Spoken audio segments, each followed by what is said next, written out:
Hi guys, welcome back. Today we are going to have one of the most honest conversations this channel has ever had. We are going to talk about the loop. You know exactly what I mean. You go out, you drink heavily, you use substances, you do the thing you promised yourself you would not do, and the next morning you wake up with the consequences, the physical pain, the shame, the regret, and you make a genuine promise to yourself never again, and then next weekend you do it again. If you recognize this pattern, I want you to understand something fundamental before we go any further. This is not a character deficiency. This is not weakness. This is not a lack of intelligence or moral strength.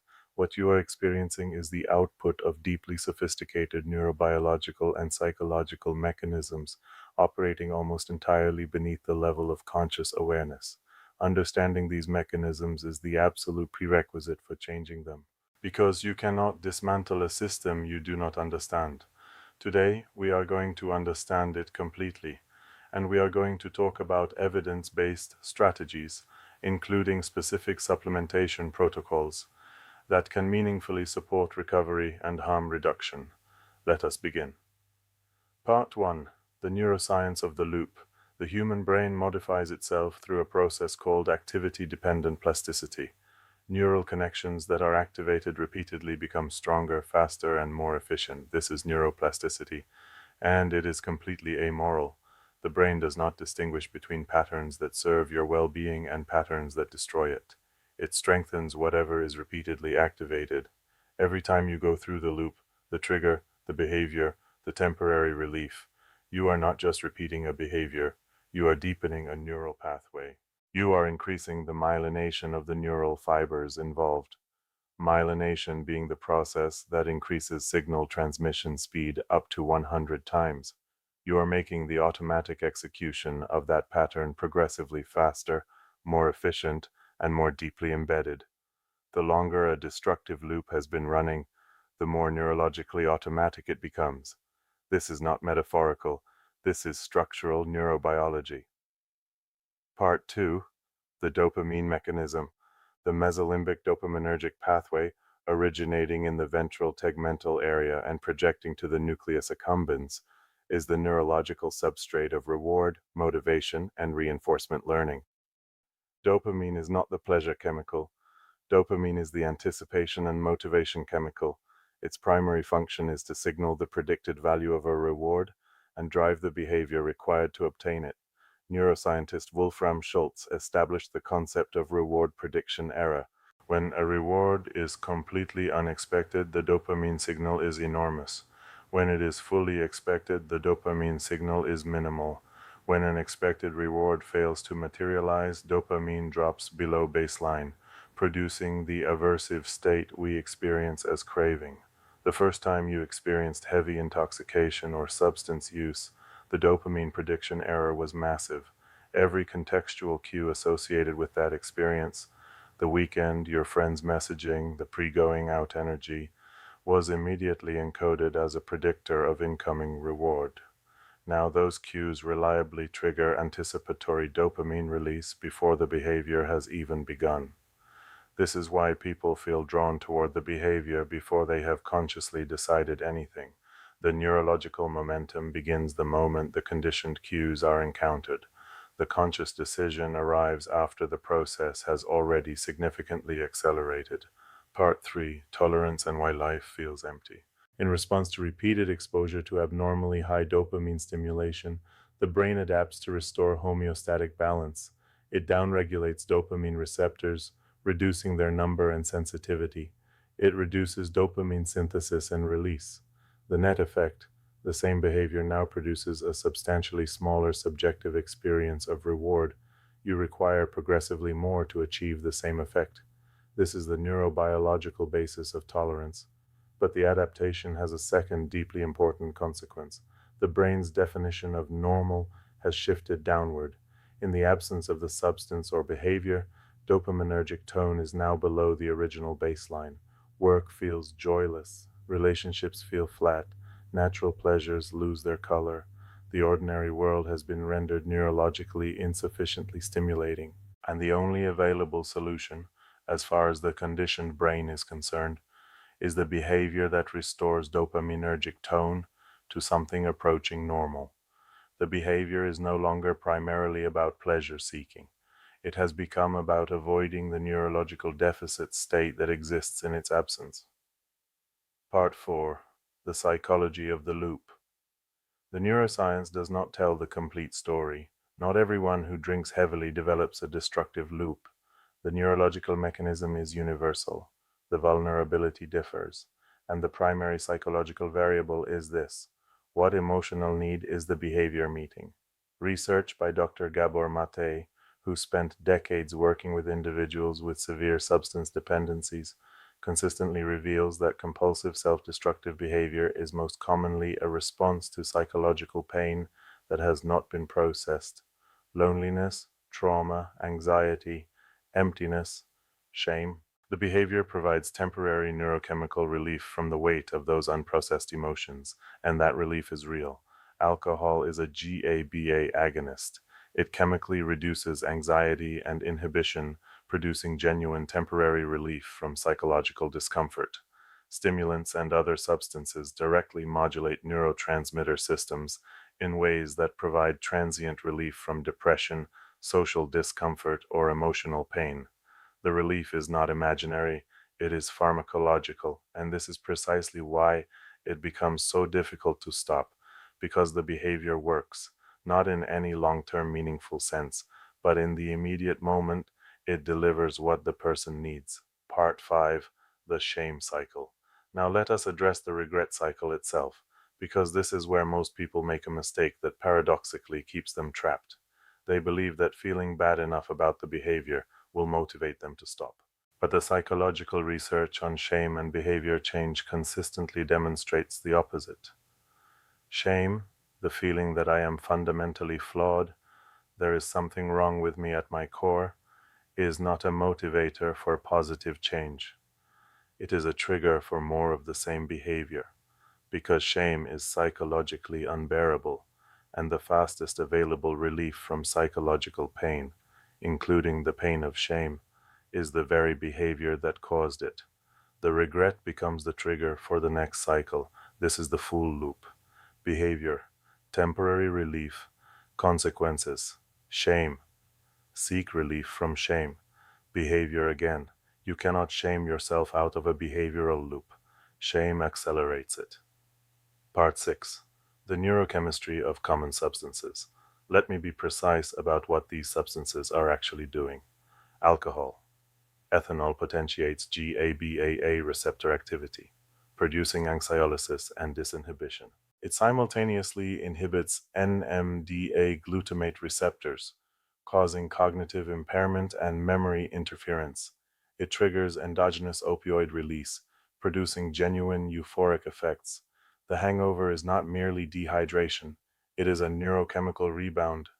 As ethanol withdraws, the brain, which has compensatorily upregulated glutamate activity, is now in a state of relative hyperexcitability. This produces anxiety, hypersensitivity, cognitive disturbance, and in severe cases, seizure risk. The nausea involves acetaldehyde toxicity in the first metabolite of ethanol, which is substantially more toxic than ethanol itself. Stimulants. Cocaine blocks reuptake transporters for dopamine, serotonin, and norepinephrine simultaneously.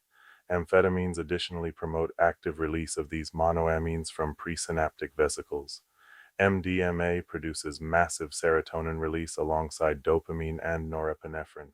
The crash reflects depletion of monoamine stores and receptor downregulation, producing depression, anhedonia, and profound fatigue that can persist for days to weeks. Cannabis, THC, acts as a partial agonist at CB1 receptors throughout the brain, modulating dopamine, GABA, and glutamate signaling. Chronic use produces receptor downregulation, tolerance, and a withdrawal syndrome characterized by irritability, sleep disturbance, anxiety, and cognitive fog, increasingly recognized in clinical literature. Part 7. Evidence-based supplements for harm reduction. I want to be absolutely clear. The following information is from a harm reduction perspective grounded in peer-reviewed research. It does not constitute medical advice. and it does not replace professional medical or psychiatric support. With that stated, here is what the evidence supports. N-acetylcysteine, NAC. NAC is a precursor to glutathione, the body's primary antioxidant, and modulates glutamatergic neurotransmission. It has been shown to reduce acetaldehyde toxicity in the context of alcohol use. Clinical trials have demonstrated its capacity to reduce craving in cocaine, cannabis, and nicotine dependence through glutamate modulating effects in the nucleus accumbens. 600 to 1800 milligrams taken before alcohol consumption and repeated the following morning. Dihydromyritetin, DHM, a flavonoid derived from the Japanese raisin tree, with centuries of use for alcohol intoxication management. Research published in the Journal of Neuroscience demonstrated that DHM significantly accelerates alcohol clearance, reduces alcohol preference in dependent animal models, and attenuates withdrawal severity. 300 to 600 milligrams before or during alcohol consumption, with an additional dose before sleep. B vitamins, particularly thiamine. Alcohol substantially depletes B vitamins through impaired intestinal absorption, reduced hepatic storage, and accelerated urinary excretion. Severe thiamine depletion can produce Wernicke-Korsakoff syndrome, a serious neurological condition. Even at subclinical levels, B vitamin depletion contributes to cognitive impairment, mood disturbance, and fatigue. A high-quality B complex supplement taken consistently, particularly following alcohol consumption, is one of the most straightforward harm reduction strategies available. Magnesium alcohol significantly increases urinary magnesium excretion. Magnesium normally serves as a voltage-dependent blocker of NMDA channels. Depletion therefore contributes to glutamatergic hyperexcitability, exacerbating the rebound anxiety underlying hangover symptoms. 300 to 400 milligrams of magnesium glycinate or threonate before sleep following alcohol consumption. Omega-3 fatty acids. Chronic substance use produces significant neuroinflammation. EPA and DHA have demonstrated robust anti-neuroinflammatory effects and may support dopaminergic function and mood-related withdrawal symptoms. 2 to 4 grams of combined EPA and DHA from high-quality fish oil daily. Milk thistle, silymarin, one of the most extensively studied hepatoprotective compounds. Silymarin exerts antioxidant and anti-inflammatory effects, inhibits toxin uptake by hepatocytes, and stimulates hepatic cell regeneration. 140 to 800 milligrams of standardized silymarin extract daily. Electrolytes. Alcohol inhibits antidiuretic hormone secretion, significantly increasing urinary water and electrolyte loss. The resulting dehydration and electrolyte imbalance, particularly sodium, potassium, and magnesium, contribute substantially to hangover headache, fatigue, and cognitive impairment. Oral rehydration with electrolyte-containing fluids before sleep following alcohol consumption is one of the most immediately effective acute harm reduction strategies. L-theanine, 200 to 400 milligrams taken during the recovery phase following stimulant use meaningfully attenuates anxiety and dysphoria associated with the crash. 5-HTP, following MDMA use specifically, serotonergic depletion is a primary driver of post-use depression and mood disturbance. 100 to 300 milligrams of 5-HTP in the days following use can support serotonin resynthesis. Critical caveat: 5-HTP must never be combined with SSRIs, SNRIs, or MAOIs due to the risk of serotonin syndrome. Alpha-lipoic acid, a mitochondrial coenzyme with both water-soluble and fat-soluble antioxidant properties. It directly regenerates glutathione, vitamin C, and vitamin E from their oxidized forms. 300 to 600 milligrams daily provides meaningful antioxidant support during alcohol metabolism. Part 8. How to actually break the loop. Now, the most important part. The supplementation protocols reduce harm during the transition period. They do not break the loop. The loop is broken through a specific set of interventions. The first is honest self-inquiry without judgment. Not, yeah, what is wrong with me? But what does this behavior give me that I cannot get another way right now? What emotional need is it meeting? What pain is it temporarily relieving? Because you cannot change something you do not understand. The second is addressing the underlying driver. If the behavior is meeting an emotional need, removing it without addressing the need creates an unbearable vacuum. The nervous system will fill with something else. This is why people who stop one substance frequently move to another. The channel changes. The need does not. Addressing the underlying driver often requires professional support. CBT, motivational interviewing, trauma-focused therapy. The third is environment and social restructuring.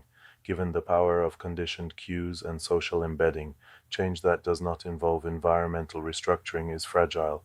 The cues that trigger the behavior need to be disrupted. Changing routines, reducing time in social contexts built around the behavior, cultivating new connections not organized around it. New neural pathways require consistent interruption of the old pattern to allow the old connections to weaken through disuse. The fourth is building alternative reward architecture. The brain that has been running on high stimulation rewards needs something genuine to replace them. Exercise modulates dopamine, serotonin, endorphin, and BDNF simultaneously without producing tolerance, purpose, creative work, skill development, genuine human connection, contribution to something meaningful. These meet the same fundamental needs: belonging, relief, stimulation, meaning, but through pathways that build rather than deplete. The fifth is self-compassion over shame. Research by Dr. Kristen Neff at the University of Texas consistently demonstrates that self-compassion, not self-criticism, is the psychological disposition most associated with long-term behavior change and recovery. When you slip up, and during genuine change you likely will, the response is everything. Not shame, not catastrophizing, not the what the hell effect that turns one bad night into a lost month. Immediate resumption of the plan, with understanding, with compassion, with intelligence. You do not earn your way out of a loop through punishment. You find your way out through understanding, strategy, and self-compassion. Let me bring everything together. The loop you recognize in yourself is not a mystery, and it is not a moral failure. It is the predictable output of conditioned neural pathways, downregulated dopamine systems, unmet emotional needs, social embedding, and a shame cycle that perpetuates the very behavior it follows. Every element of this is understood. Every element of this is addressable, but it requires honesty first. Honest inquiry into what the behavior is actually doing for you. Honest acknowledgement of what you are running from. And then, strategy. Not willpower, not shame, not promises made on Sunday morning that evaporate by Friday night. Strategy. Supplementation to reduce harm during the transition. Environment design. Professional support where needed. Genuine alternative sources of meaning and reward. And self-compassion when imperfection arrives. The loop is not who you are. It is a pattern your brain learned, and the brain that learned it can learn something profoundly different. That capacity belongs to every person watching this right now, including you. Thank you so much for watching. Share this with someone who needs to hear it. Subscribe if you want to keep going this deep, and leave a comment. Be honest with yourself and with this community, because awareness is always where change begins. See you in the next one.